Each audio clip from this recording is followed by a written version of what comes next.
presented by RK Music. साहिब घर कहाँ बसतपुर बलिया। जब से तोहार शादी लागल बा भइल दीवाना तोहर पागल बा।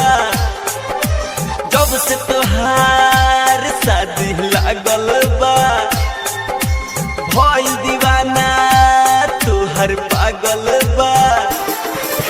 कसम क्रिया खाके हो दूसरा के पाके हो छोड़ो तारू काहे हमर साथ ब्लेड से काट ले हो हाथ।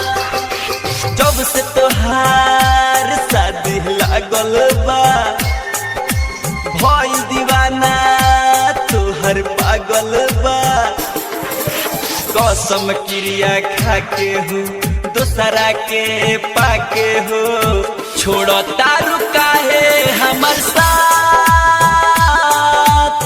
ब्लेड से काट ले हो हाथ।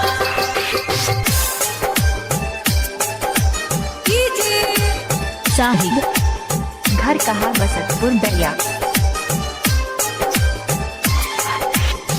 सुन के खबर ऐसन अखिया न सूते बड़ा बाउर लागे जब हाल के हु पूछे।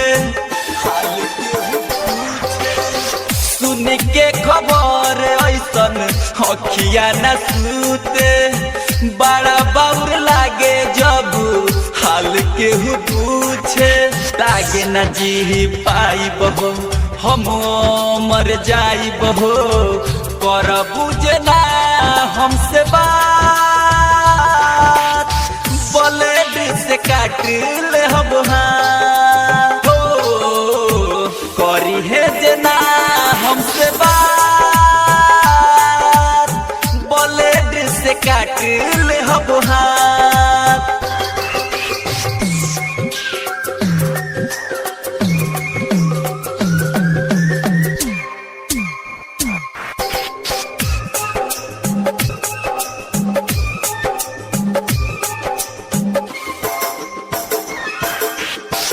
काहे भूल तारू जाने कसम खाके का मिलल तोहरा अनिल के तड़पा के। काहे भूल तारू जाने कसम खाके का मिली तोहरा अनिल के तड़पा के। जान हमारे जाई हो ओने होई विदाई हो काहे कैलू हमारा संगे घात ब्लेड से काट ले हम हाथ। हो छोड़ो तारू काहे हमर साथ ब्लेड से काट ले हम हाथ।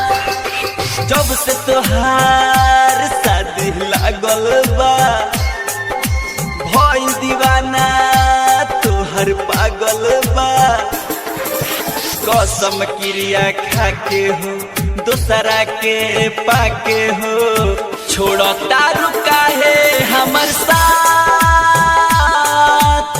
ब्लेड से काट ले हो हाथ।